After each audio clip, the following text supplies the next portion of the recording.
नमस्कार, आप देख रहे हैं एफएम न्यूज़ और मैं हूं स्वाति चौरसिया। आप तमाम दर्शकों का बहुत स्वागत है हमारे खास कार्यक्रम देवभूमि उत्तराखंड में। सीएम धामी की अध्यक्षता में बैठक होने जा रही है। राशन विक्रेताओं को लेकर के आपको बता दें, ये बैठक होने जा रही है।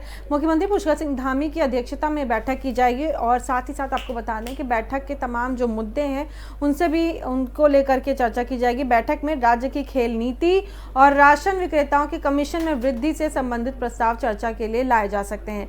इनके अलावा विभिन्न विभागों से संबंधित सेवा नियमावली और विधानसभा सत्र में पेश होने वाले प्रतिवेदन भी कैबिनेट में आ सकते हैं। इससे पहले पिछले माह हुई कैबिनेट बैठक में उत्तराखंड सरकार ने सरकारी मेडिकल कॉलेजेस में पढ़ने वाले छात्रों को बड़ी सौगात दी थी।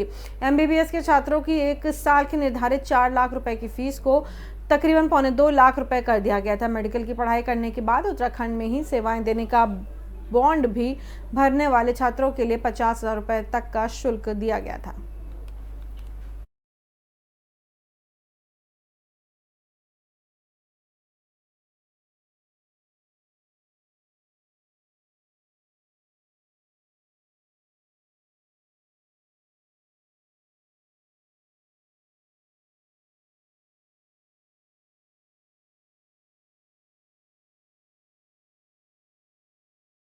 करने के लिए शादाब शम्स प्रवक्ता जुड़ गए हैं उत्तराखंड बीजेपी से हमारे साथ। शादाब जी, देखिए जिस तरीके से तमाम बैठकें हो रही हैं, हालांकि उत्तराखंड में जितने मुख्यमंत्री बदले हैं, ऐसा लग रहा है कि वहां पे तो पहले एक टेस्ट चलता रहता है कि कौन आएगा और अच्छा काम करेगा। हालांकि सीएम धामी के काम से खुद प्रधानमंत्री काफी खुश नजर आ रहे हैं और अब बैठक हो रही, बैठक से क्या क्या फायदे निकल करके आएंगे जो जनता के लिए लाभवान होंगे, क्योंकि चुनाव भी पास में ही है। शादाब जी, प्रश्न नहीं सुन पाया, जरा आपसे अनुरोध है दोबारा प्रश्न बताइए।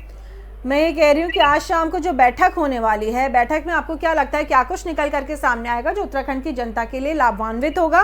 क्योंकि चुनाव भी पास में, तो जाहिर सी बात है कि आप लोग चाहेंगे कि जनता के बारे में सोचा जाए और उनके लिए कुछ ऐसी सुविधाएं उनको दी जाए ताकि कम से कम इस बार जो चुनाव होगा वो आपकी तरफ आए, क्योंकि कांग्रेस भी कोई कोर कसर नहीं छोड़ रही है।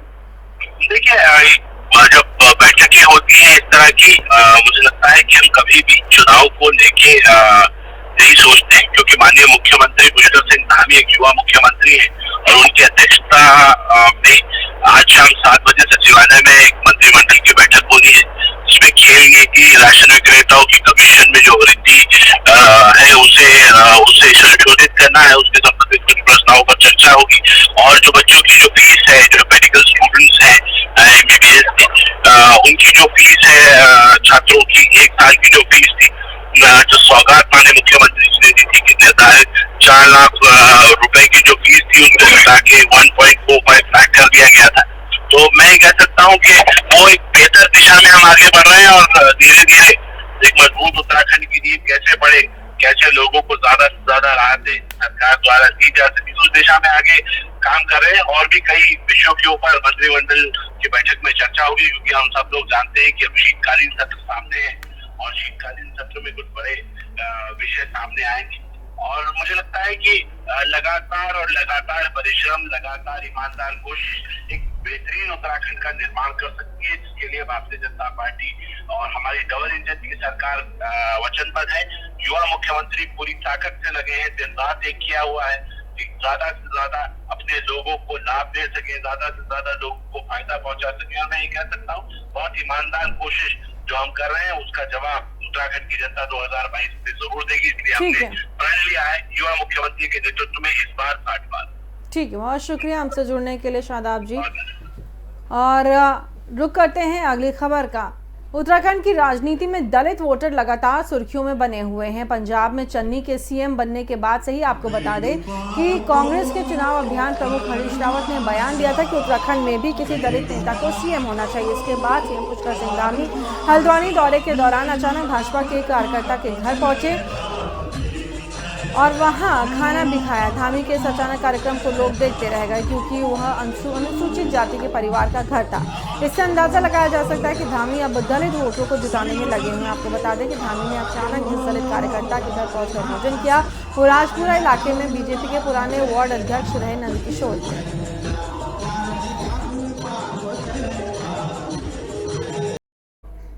और अब रुक करते हैं अगली खबर का।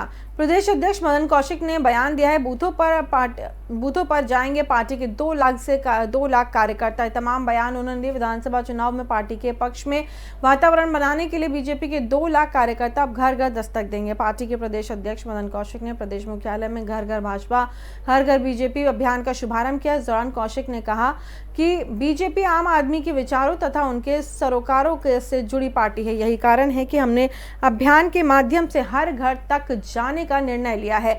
निकट भविष्य में हमारे कार्यकर्ता उत्तराखंड के हर घर तक अपनी दस्तक देंगे और अपने कार्यक्रमों और विचारों से अवगत कराएंगे। उन्होंने कहा कि बीजेपी हमेशा जनता के साथ रहने वाली और चलने वाली पार्टी है। पार्टी की रीति नीति और कार्यक्रमों के अनुसार पार्टी आगे बढ़ रही है। ये पार्टी का महासंपर्क अभियान है। इस अभियान के माध्यम से प्रदेश के सभी 11,235 बूथों तक ये कार्यक्रम पहुंचेगा और हमारे कार्यकर्ता हर घर तक अपने पृथक कार्यक्रम तथा विचार पहुंचाने का प्रयास करेंगे।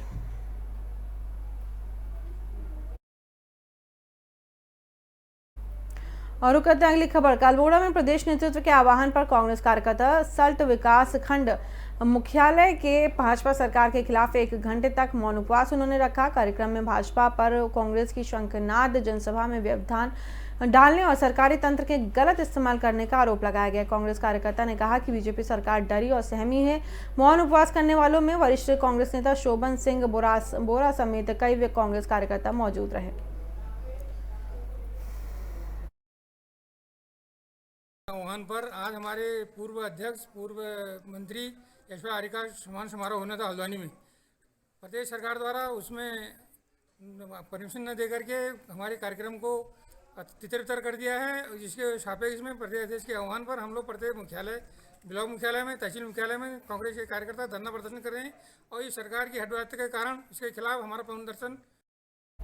वहीं डोईवाला विधानसभा के बुल्लावाला झबरवाला गांव में भूमिगत सिंचाई नहर का निर्माण कार्य किया जा रहा है, जिसका उद्घाटन पूर्व मुख्यमंत्री त्रिवेंद्र सिंह रावत और सिंचाई मंत्री सतपाल महाराज ने संयुक्त रूप से किया था। नहर को भूमिगत करने का उद्देश्य किसानों को सिंचाई के लिए पानी और ग्रामीणों को सड़क मुहैया कराना है, लेकिन सुस्त गति से चल रहा निर्माण कार्य से किसानों और ग्रामीणों पर भारी पड़ रहा है, जहां बिना सिंचाई के किसानों की फसलें बर्बाद हो रही। हालांकि किसानों से सिंचाई के पानी के लिए वैकल्पिक व्यवस्था करने का वादा किया गया था, वहीं ग्रामीणों ने उप जिलाधिकारी से मांग की है कि नहर का निर्माण जल्द कराया जाए। वाला नहर जो है ये 4 महीने से कार्य चल रहा है, जिसमें हमारी फसल पहले धान की ख़राब हुई है, फिर तोड़िए की ख़राब हो रही है, गन्ना सूख रहा है और जो गऊ के वगैरह डंगरों के लिए चारा है वो ख़त्म हो चुका है। हमें बहुत परेशानी है, तो हम वहाँ ठेकेदार के पास जाते हैं, कोई सुनवाई नहीं है, वो अपनी मनमर्जी कर रहा है। बहुत टाइम हो गया, आगे भी अभी पानी की कोई सुविधा नहीं है। और अगली खबर आपको हम बताएंगे जो कि है छठ पूजा से जुड़ी हुई, लेकिन यहाँ रुकेंगे एक छोटे से ब्रेक के लिए।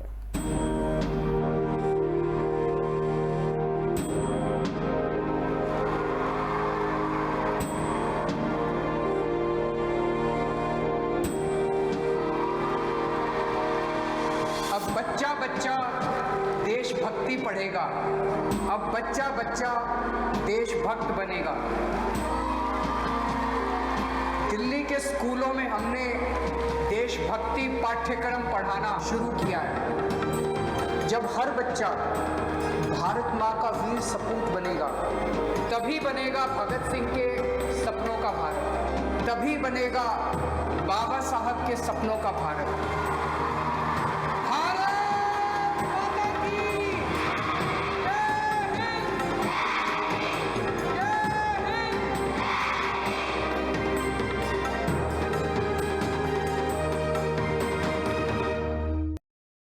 वहीं छठ पूजा के लिए बड़ी संख्या में पहुंचे श्रद्धालु पूर्वांचल समाज के द्वारा मनाए जाने वाले छठ पूर्व पर्व को प्रदेश में धूमधाम से मनाया गया है। लालकुआं के 1 दर्जन घाटों पर छठ पूजा का आयोजन किया गया। इस दौरान लालकुआं में कई कॉलोनी में छठ पूजा स्थलों पर हजारों श्रद्धालुओं ने शिरकत करते हुए भव्य रूप से छठ का त्योहार मनाया। इस दौरान छठ पर्व पर विभिन्न राजनीतिक दलों के प्रतिनिधियों ने भी पहुंचकर बधाई दी। बता दें, पूर्वांचल समाज के द्वारा मनाए जाने वाले छठ पर्व को लोक आस्था का महापर्व भी कहा जाता है। वैसे मुख्य रूप से ये पर्व बिहार, झारखंड, उत्तर प्रदेश में मनाया जाता है, लेकिन देश भर में विभिन्न राज्यों में इस पर्व की धूम रहती है।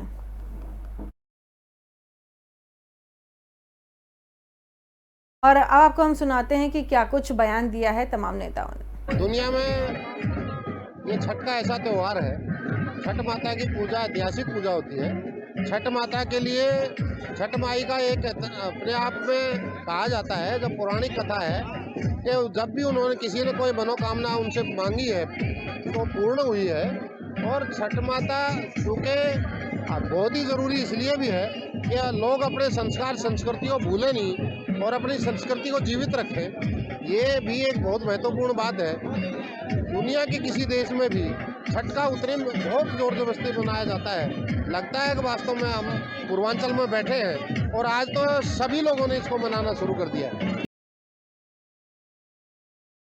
छठ पूजा सूरज देव उगते सूरज और डूबते सूरज का पूजा होता है। फर्स्ट दिन नहा खा होता है, दूसरे दिन खरना होता है, पूरे दिन व्रत रखो और रात में गुड़ वाली खीर गाय के दूध में वो खाते हैं और पूजा करते हैं। और उसके कल होकर के फिर 24 घंटा का व्रत आज समापन है और अभी सूर्य भगवान के अर्घ दे के हम लोग व्रत खोल लेंगे।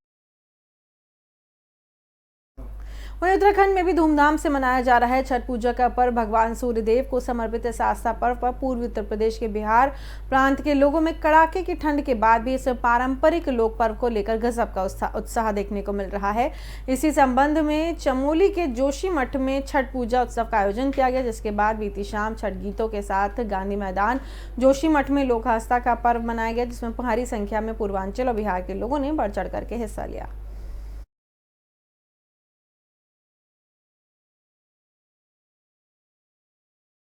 और प्रशासन की अर्थव्यवस्था को आपको बता दें, देख करके नाराजगी जताई गई है। प्रदेश सरकार के खिलाफ जुलूस तक निकाला गया है। दोनों दलों ने जनता को सिर्फ ठगा है ये कहना है। जनता जो विपक्ष में नेता हैं, उत्तराखंड राज्य 21 साल का हो गया। वहीं नैनीताल में स्थापना दिवस में प्रशासन की अव्यवस्था के चलते अलग ही नजारा देखने को मिल रहा है। उत्तराखंड राज्य आंदोलनकारी क्रांतिकारी मोर्चा ने बैनर तले जिला अध्यक्ष गणेश बिष्ट और पूर्व विधायक डॉक्टर नारायण सिंह जंतवाल के नेतृत्व में प्रदेश सरकार के खिलाफ जुलूस निकाला। इसके बाद सभी आंदोलनकारियों ने राज्य आंदोलन में शहीद हुए आंदोलनकारियों को श्रद्धांजलि देते हुए उनकी पत्नियों को शॉल उठाकर सम्मान दिया। शॉल उनको दे करके सम्मान दिया गया है। वहीं मीडिया से बातचीत में पूर्व विधायक डॉक्टर नारायण सिंह जंतवाल ने कहा कि 21 साल में केवल बीजेपी और कांग्रेस ने जनता को सिर्फ ठगा है। विरोध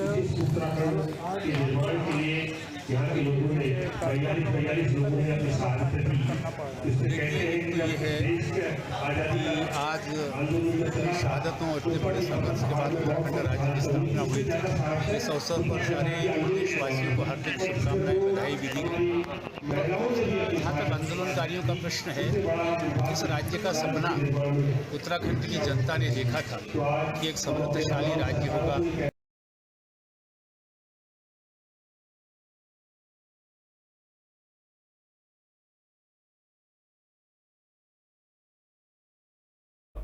वहीं अल्मोड़ा जिले के सोलीग्राम में क्रिकेट प्रतियोगिता का आयोजन किया गया। इस कार्यक्रम में डॉक्टर यशपाल रावत ने बतौर मुख्य अतिथि शिरकत की। यहां उनका फूलमाला पहनाकर भव्य स्वागत भी किया गया। इस कार्यक्रम में डॉक्टर यशपाल रावत ने क्रिकेट खिलाड़ियों से मुलाकात कर उनके उज्जवल भविष्य की कामना की। यहां डॉक्टर रावत ने युवाओं से बढ़ते नशे को रोकने की अपील की है।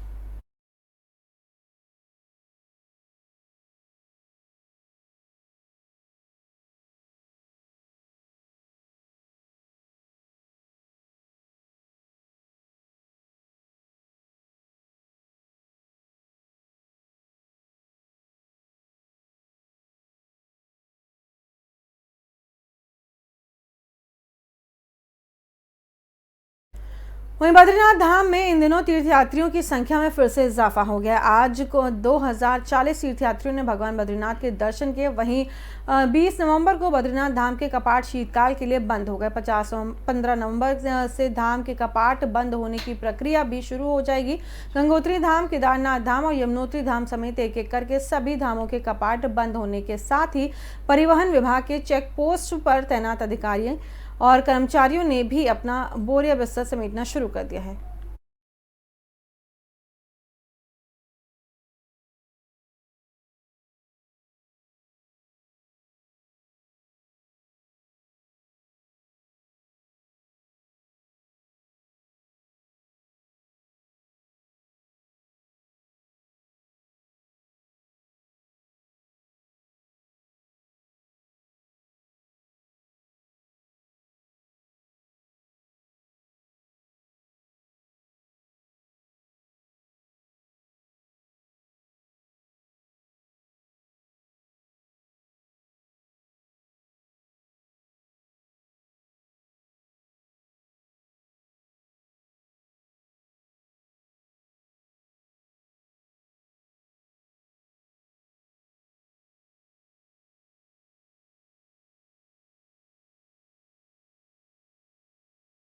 और वहीं प्रदेश में कोरोना संक्रमण में कमी आई है। बीते 24 घंटे में प्रदेश में 8 नए कोरोना संक्रमित मिले हैं। वहीं एक भी मरीज की मौत नहीं हुई, जबकि 10 मरीजों को ठीक होने के बाद घर भेजा गया है। सक्रिय मरीजों की संख्या घटकर 142 हो गई है, जबकि मंगलवार को प्रदेश में 150 सक्रिय मरीज थे। स्वास्थ्य विभाग की ओर से जारी बुलेटिन के अनुसार बुधवार को 12,518 सैंपल्स की जांच की रिपोर्ट नेगेटिव आई है। 8 जिलों बागेश्वर, चमोली, चंपावत, पौड़ी, पिथौरागढ़, रुद्रप्रयाग, टिहरी और उत्तरकाशी में भी एक संक्रमित मरीज नहीं मिला। वहीं अल्मोड़ा, हरिद्वार और उधम सिंह नगर में 1, देहरादून में 3 और नैनीताल में 2 संक्रमित मरीज मिले हैं।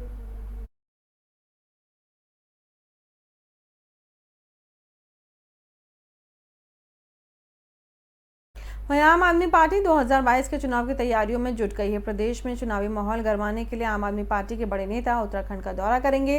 दिल्ली के मुख्यमंत्री अरविंद केजरीवाल, उप मुख्यमंत्री मनीष सिसोदिया और भगवंत मान उत्तराखंड आ सकते हैं। कृषि कानून को वापस लेने, फसलों का उचित मुआवजा समेत किसानों के अन्य मुद्दों को लेकर पार्टी के बड़े नेता उत्तराखंड का दौरा करेंगे। आपको बता दें, प्रत्येक विधानसभा क्षेत्र में संगठन को मजबूत करने के साथ ही पार्टी की ओर से रोजगार गारंटी यात्रा भी निकाली जा रही है। पार्टी ने अब तक 31 विधानसभा क्षेत्रों में प्रभारी नियुक्त कर दिए हैं, जो विधानसभा क्षेत्रों में पार्टी को मजबूती देने का लगातार काम कर रहे हैं। और इस बुलेटिन में फिलहाल इतना ही। मुझे दीजिए इजाजत। आप देखते रहिए FM न्यूज़।